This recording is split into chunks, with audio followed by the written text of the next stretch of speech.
Hello student, अभी तक हम क्या पढ़ रहे थे? कैलेंडर। ठीक है, कैलेंडर के 6 लेक्चर हम अपलोड कर चुके हैं। आज हमारा 7वां लेक्चर है जो जो इसके ऊपर है, कैलेंडर की पुनरावृत्ति, मतलब रिपीटेशन ऑफ कैलेंडर। जैसे आज आज कौन सा दिन, आज कौन सा दिन है, ये वाला वर्ष फिर से कब है? जैसे आज 2023 चल रहा है, 2023 चल रहा है, ये 2023 सेम टू सेम फिर कब आएगा, यही चीज आज हमको ज्ञान करना है। ठीक है, तो कैलेंडर की पुनरावृत्ति को इंग्लिश में भी कहते हैं रिपीटेशन ऑफ कैलेंडर। इसका अर्थ क्या होता है ये जानना जाता है, ये जानना जरूरी होता है। इसका अर्थ है कि कैलेंडर में कोई वर्ष कितने वर्ष के बाद वापस आता है। जैसे आज 2023 चल रहा है, ये कितने वर्ष बाद फिर से वापस आएगा। ठीक है, तो कोई दो वर्ष समान कहलाते हैं यदि दोनों वर्ष के सभी तारीखों पर पड़ने वाले दिन एक समान है। मतलब जैसे 1 अक्टूबर को सोमवार था, तो कौन सा दिन आए, फिर कौन सा वर्ष आएगा कि 1 अक्टूबर को सोमवार ही रहे। ठीक है, मतलब वही दिन फिर से कब रहे, तब उसे कहते हैं रिपीटेशन ऑफ कैलेंडर। ठीक है, तो इसके ये कोई दो वर्ष समान कहलाते हैं यदि दोनों वर्षों की सभी तारीखों पर पड़ने वाले दिनों के दिन एक समान है। ठीक है, एक उसके बाद देखो दूसरा पॉइंट क्या है, एक साधारण वर्ष और अधिवर्ष कभी भी एक समान वर्ष नहीं हो सकते हैं। ठीक है, ये इंपॉर्टेंट है, ये वाला इंपॉर्टेंट है। ठीक है, एक साधारण वर्ष मतलब अगर कोई एक नॉर्मल ईयर है तो उसका एक समान लीप ईयर नहीं हो सकता। ठीक है, मतलब एक साधारण वर्ष और अधिवर्ष कभी भी एक समान नहीं हो सकता है, क्योंकि अधिवर्ष में 29 फरवरी आने से आगे के सभी दिन अलग अलग होंगे। मतलब जब तक 29 फरवरी नहीं आएगा तब तक तो सेम टू सेम चलेगा, लेकिन जहां 29 फरवरी आ जाएगा तब क्या होगा, दिन आगे आगे होता चला जाएगा, चेंज होता चला जाएगा, इसलिए इसे कहते हैं। ठीक है, और उसके बाद आता है कि यदि कैलेंडर में किन्हीं दो वर्षों के बीच, हाँ तो कैसे ज्ञात करेंगे हम कि जैसे 2023 है, 2023 कब फिर आएगा, मतलब एक समान कैलेंडर कब आएगा। देखो तो कैसे ज्ञात करेंगे, यदि कैलेंडर में किन्हीं दो वर्षों के बीच विषम दिन शून्य हो तब ऐसे वर्ष समान हो। विषम दिन निकालना हम सिखाए थे कि 7 से भाग कर दिया जाता है, 7 से भाग किया जाता है, तो वही हमारा क्या होता है, विषम दिन। जो उसका शेषफल आता है वो उसका विषम दिन होता है। एक एग्जाम्पल है जैसे 2023, ये 2023 का फिर से वापस आएगा, ये चीज हमको ज्ञान करना है। तो हम कैसे ज्ञान करेंगे, तो इसके बीच में हम क्या कहते हैं, विषम दिनों की संख्या निकाल लेंगे। विषम दिन की संख्या कैसे निकालते हैं, ये चीज देखो कैसे होता है। जैसे देखो 2023 दिया गया है, तो 2023 एक नॉर्मल ईयर है, तो यहाँ पे क्या बताया गया है कि एक साधारण वर्ष और अधिवर्ष कभी भी एक समान वर्ष नहीं हो सकता। मतलब एक साधारण वर्ष हो और एक लीप वर्ष हो, ये नहीं हो सकता। ठीक है, तो ये साधारण वर्ष है, तो इसका समान वर्ष जो होगा, पहली बार तो लीप वर्ष नहीं होगा, वो नॉर्मल ईयर ही होगा, क्योंकि ये नॉर्मल है तो यहाँ भी जो आएगा नॉर्मल ईयर ही आएगा। तो इसमें से कौन कौन से लीप ईयर उसको कट कर दे। जैसे 2028 है, ये लीप ईयर है, इसको कट कर दिया गया। 36 है, कट कर दिया गया। बचे कितने, 35 और 34 बचे। कितने बचे, 35 और 34। तो इसके दोनों के बीच में हम क्या कहते हैं, विषम दिन निकाल लेंगे, तब हमको समझ में आ जाएगा कौन सा ईयर इसके समान होगा। तो देखो जैसे 2034 है, ठीक है, तो 2034 इसके दोनों के बीच में डिफरेंस कितना है, 11 साल का डिफरेंस है। ठीक है, 11 साल का डिफरेंस है। ठीक है, 11 साल का डिफरेंस है इसके 2023 और 2034 के बीच में। कितने वर्ष का डिफरेंस है, 11 वर्ष का डिफरेंस है। और इसके बीच में कितने लीप ईयर आए, 23 के बाद 24 लीप ईयर आया, 28 आया, 32 आया, 3 लीप ईयर आए।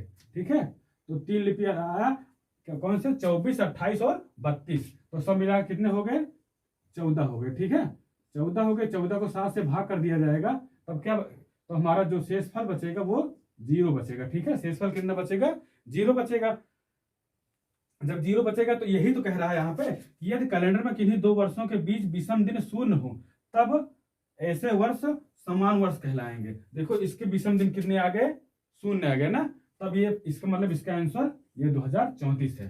ठीक है, मतलब 2023 का जो कैलेंडर है वही कैलेंडर सेम टू सेम 2034 में होगा। ठीक है, 11 साल बाद वही 2034 में होगा।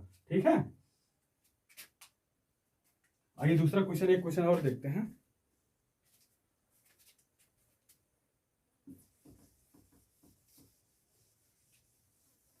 अगर इससे पहले एग्जांपल में आप लोग ना समझ में आया हो तो दूसरा एग्जांपल समझ लो, आप लोग समझ में आ जाएगा। ठीक है, तो ये 2022 में कौन सा सेम टू सेम इसका कौन सा वर्ष होगा, ये 4 ऑप्शन दिए गए, इसमें से कोई एक होगा। और क्वेश्चन नंबर 3 में जो 2021 दिया गया है, इसका सेम टू सेम कैलेंडर किस वर्ष आएगा, इसमें ये 4 ऑप्शन में से एक ऑप्शन होगा। हमको ये 4 ऑप्शन में से एक ऑप्शन सही है, उसी को सही करना है। ठीक है, उसी को फाइंड करना है। ठीक है, देखो तो सबसे पहले बात तो ये एक नॉर्मल ईयर है। क्या चीज है? एक नॉर्मल ईयर है। ठीक है, नॉर्मल ईयर के समान वर्ष जो होंगे वो भी नॉर्मल ईयर ही होगा। तो सबसे पहले चेक कर लेते हैं इसमें से कोई लीप वर्ष तो नहीं है। तो ये देखो, ये लीप वर्ष है, ये तो पक्का नहीं होगा। 2024 ये भी लीप ईयर है, ये भी पक्का नहीं होगा। अब बचा क्या? 2023 और 2033। और 2022 के बाद 2033 तुरंत तो आएगा ही नहीं, ये बात तो आपको पता ही है। ठीक है कि 2022 के बाद 2023 तुरंत लीप वर्ष, तो क्या कहते हैं, तुरंत ये समान वर्ष नहीं आएगा। क्यों नहीं आएगा? ठीक है, तो अगर देखो इसके दोनों के बीच में विषम दिन कितने निकालेंगे, एक विषम दिन इसके दोनों के बीच में आएगा, तो ये आंसर होगा? नहीं होगा। तो ये क्वेश्चन, ये जो सी है, ये हमारा सी आंसर हो जाएगा। इसकी पुष्टि के लिए हम देखो इसके दोनों के बीच डिफरेंस कितना है, कितने साल का डिफरेंस है?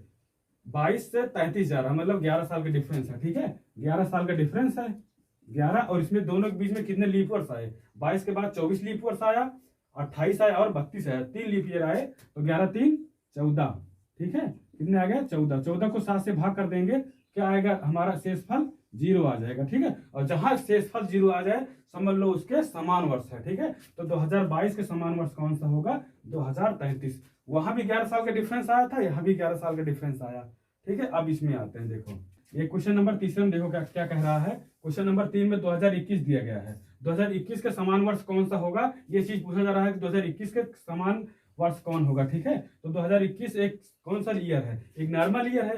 तो नॉर्मल ईयर का समान वर्ष नॉर्मल ईयर ही होता है। तो इसमें सबसे पहले चेक करते हैं कोई लीप ईयर तो नहीं है। तो एक लीप ईयर ये हो गया और एक लीप ईयर ये हो गया, क्योंकि 2032 और 2028 दोनों लीप ईयर है। तो आंसर क्या आएगा हमारा? इस दोनों में से कोई एक आएगा। तो पहले ये वाला चेक कर लेते हैं।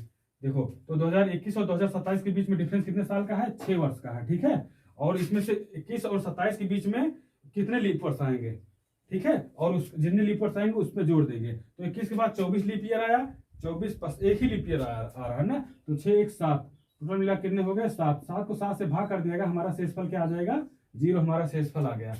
ठीक, और उसके बाद तो इसका मतलब इसका समान ईयर तो ये है, सही है। लेकिन ये ऑप्शन नंबर सी भी चेक करके हम बता रहे हैं आपको कि देखो 2021 और 26 के बीच में डिफरेंस कितने हैं? 5 साल का डिफरेंस है। कितने साल का डिफरेंस है? 5 साल का। और कितने लीप ईयर आए? एक लीप ईयर आया, 5 1 6 हो गया। तो इसमें विषम दिन कितने हो गए हमारे? 6 विषम दिन हो गए। ठीक है, 6 विषम दिन, क्योंकि अगर इसे 7 से भाग करेंगे तो ये खुद ही एक विषम दिन है 6। ठीक है, तो ये आंसर भी हमारा गलत हो जाएगा। तो आंसर नंबर सी हमारा इसका राइट आंसर हो जाएगा। ठीक है, तो देखो अब आप लोग समझ में आ गया होगा। 3 क्वेश्चन हम बताए। चलिए ठीक है, 1 2 क्वेश्चन और बता दे रहे हैं आपको। आए क्वेश्चन नंबर 4 और क्वेश्चन नंबर 5, 2 क्वेश्चन और देखते हैं। क्वेश्चन नंबर 5 पूछ रहा है, क्वेश्चन नंबर 4 पूछ रहा है कि 2005 के समान कौन सा वर्ष होगा। ठीक है, तब इसमें सबसे ये 2005 कौन सा वो है? एक नॉर्मल ईयर है। तो इसका आंसर जो आएगा वो भी नॉर्मल ईयर ही आएगा, लीप ईयर नहीं आएगा। ठीक है, तो इसमें चेक करते हैं कौन कौन सा लीप ईयर है।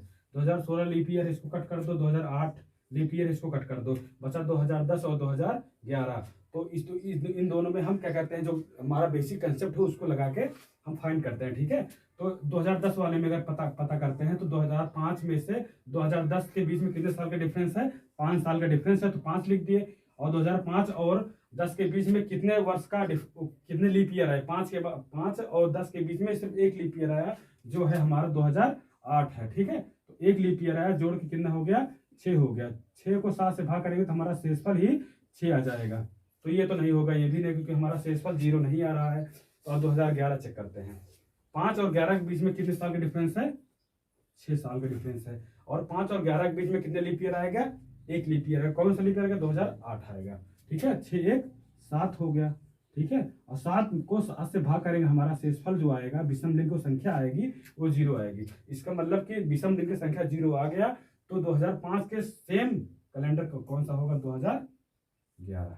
ठीक है, अब क्वेश्चन नंबर 5 देखते हैं। 2019 दिया गया है, मतलब 2019 के सेम दिन कौन सा होगा?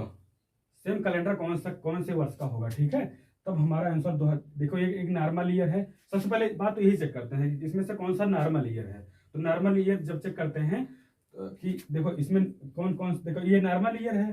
ठीक है, और जो हमारा आंसर आएगा वो भी नॉर्मल ईयर ही आएगा। ठीक है, तो 2019 है, तो इसमें से नॉर्मल ईयर कौन कौन से हैं?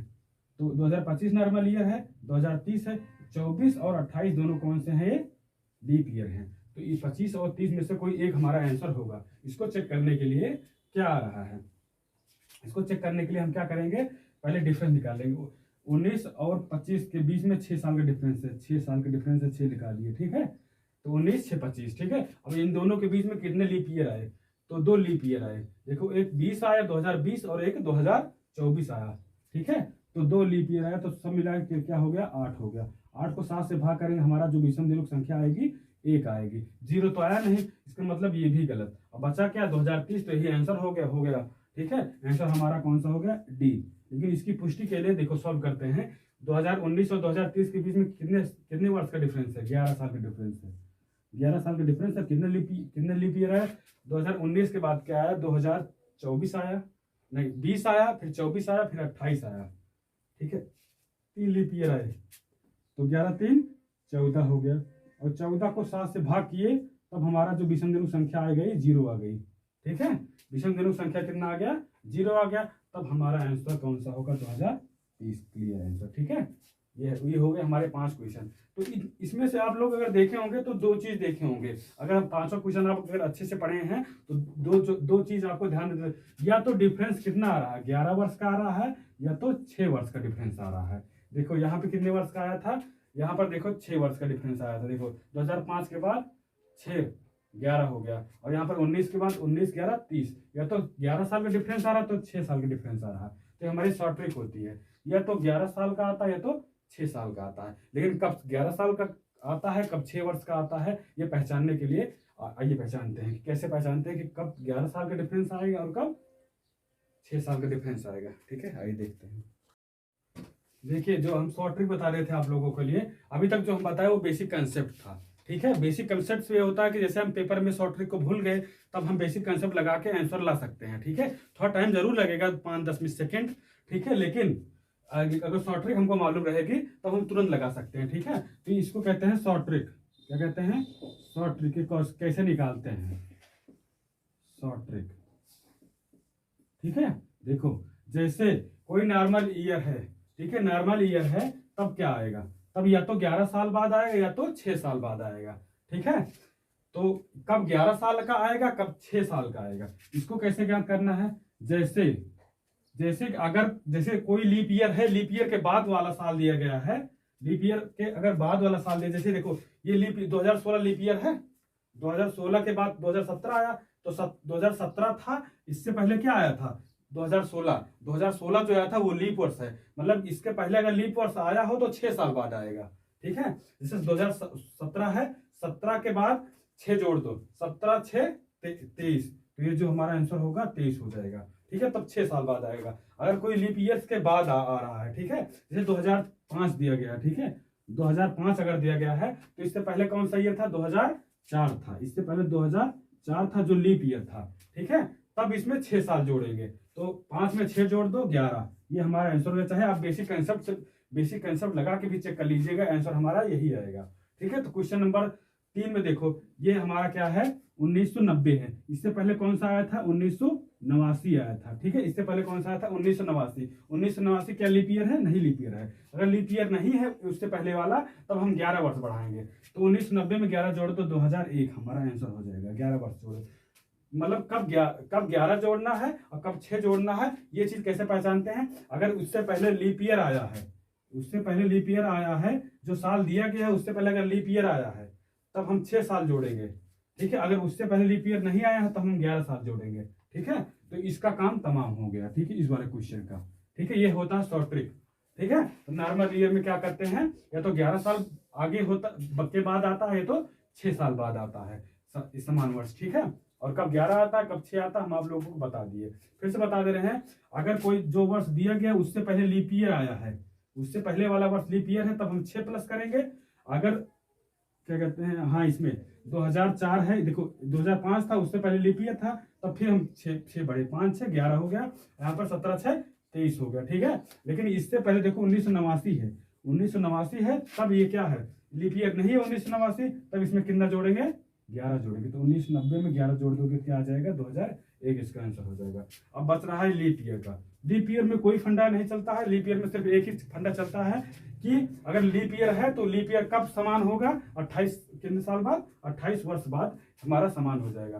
तब क्या आएगा, देखो जैसे 2016 क्या था, 2016 लीप ईयर है, ठीक है, 2016 लीप ईयर है, तो 2016 में 2016 में 28 वर्ष जोड़ दो, 28 जोड़ दो तो 8 6 14 हासिल 1 2 1 3 1 4, ठीक है। तो 2044 जो है ये हमारा राइट आंसर हो जाएगा, 2044। मतलब अगर लीप ईयर है, लीप ईयर में ज्यादा क्वेश्चन लगाने की जरूरत नहीं है कि बार बार हम क्वेश्चन लगाएं उसके लिए। बस अगर सबसे पहले ये देख लेते हैं लीप ईयर है या नहीं है। तो लीप ईयर है तो उसमें 28 प्लस कर देंगे, जो वर्ष दिया गया रहेगा उसमें 28 प्लस कर देंगे, वही हमारा आंसर हो जाएगा। इसमें ज्यादा दिमाग लगाने की जरूरत नहीं है, ठीक है। ये हमारी हो गई कैलेंडर की पुनरावृत्ति। जब इसके आगे जब हम लेक्चर आएंगे कुछ महत्वपूर्ण जो टर्म है, कंसेप्ट है, वो सब चीजें बताएंगे, जैसे कि एक वर्ष में कौन सा दिन कितने बार आएगा, एक वीक में कितनी बार आएगा, एक मंथ में कितनी बार आएगा, ये चीज हम अगले नेक्स्ट वाली वीडियो में बताएंगे। ये होती है शॉर्ट ट्रिक। और बेसिक कंसेप्ट वही होता है कि अगर दो ईयर के बीच में अगर विषम दिनों की संख्या 0 आ जाए तो हमारा वो समान वर्ष कहलाता है, ठीक है। लेकिन हमारी शॉर्ट ट्रिक ये सबसे अच्छा है कि नॉर्मल ईयर अगर रहे 11 वर्ष या 6 वर्ष के बाद आता है समान वर्ष, अगर लीप ईयर है तो 28 वर्ष के बाद आता है, ठीक है। और 11 कब आता है, 6 कब आता है, ये हम आप लोगों को बता चुके हैं। अगर आपको ना समझ में तो एक बार वीडियो फिर से देखिएगा, समझ में आ जाएगा, ठीक है। हमारे ये BM एजुकेशन चैनल को सब्सक्राइब करें और लाइक करें, अपने दोस्तों के पास शेयर जरूर करें, जिससे कि आपकी तैयारी अच्छे से चल सके, ठीक है। ऐसे हम छोटे छोटे वीडियो 10 मिनट का, 15 मिनट का, 20 मिनट का वीडियो डालते रहेंगे, ठीक है, रीजनिंग को लेके। और आने वाले दिनों में हम काफ़ी सारे सब्जेक्ट को लेके आने वाले हैं, 1-2 टीचर भी हमारे अच्छे अच्छे हैं, ठीक है। ठीक है, लाइक करें, सब्सक्राइब करें, धन्यवाद, थैंक यू।